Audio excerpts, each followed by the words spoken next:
My father sat on the leather chair I bought, in the house I paid for, sipping coffee I brewed, and said with a straight face, "You need to let your brother stay here, he's family, and job hunting is stressful." Then he laughed, so did my brother, like it was a joke, like I was the punchline. I didn't say a word, just looked at the muddy shoes my brother had kicked off on my white rug, the beer cans on the table, the smell of weed leaking from the guest room. He hadn't worked a day in 5 years, and now I was expected to carry him again? My mother sat silently, staring into her cup. She always folded under Dad's voice. She'd call it keeping the peace. I called it surrender. I should have been used to it, the dynamic, the hierarchy. Dad's word was law, my brother was the prince, and I? The dependable daughter. The one who paid for the meals, kept the lights on, and never asked for thanks. But that day? That was the day something broke. It wasn't always like this. Growing up, I adored my brother. I covered for him when he crashed Dad's car, helped him cheat through high school, took out loans to keep him from going to jail over a credit card scam. I believed he'd grow out of it, that if I supported him long enough, he'd one day stand on his own. But time passed.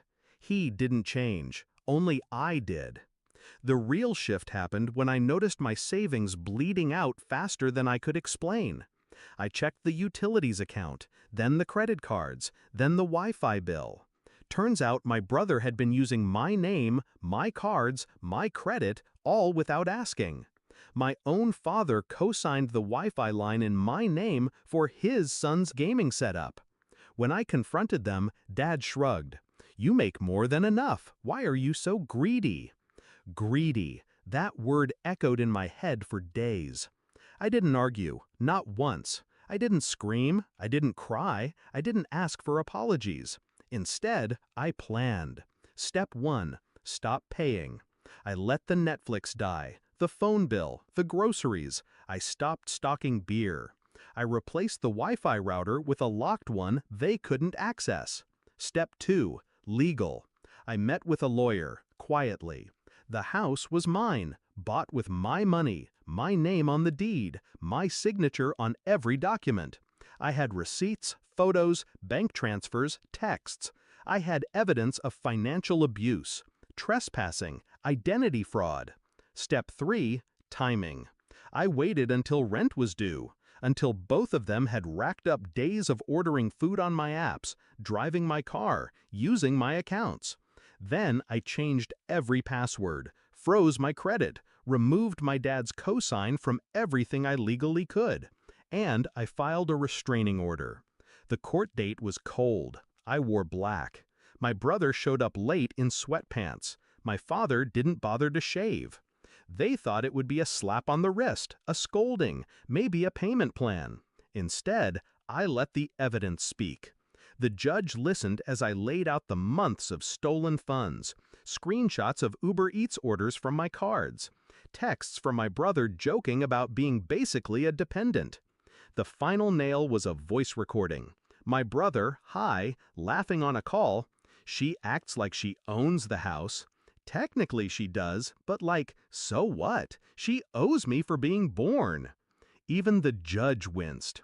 The ruling was swift. My brother was banned from the property. My father, cited for identity misuse and coerced financial manipulation. The officer handed them both the eviction notice outside the courthouse. My brother cursed. My father stared at me like I'd stabbed him in the back. But I didn't flinch. I didn't speak. I walked to my car, turned the key, and let the engine purr like a final, satisfying breath. The silence at home felt holy. No thumping bass, no stench of smoke, no drunken rants. Just peace. I changed the locks that evening, sat on the same leather chair, sipped coffee, alone, and I smiled. They called for weeks, left voicemails, texts, guilt-laced paragraphs. Mom begged me to be the bigger person. I blocked them all. You don't owe loyalty to people who weaponize your love.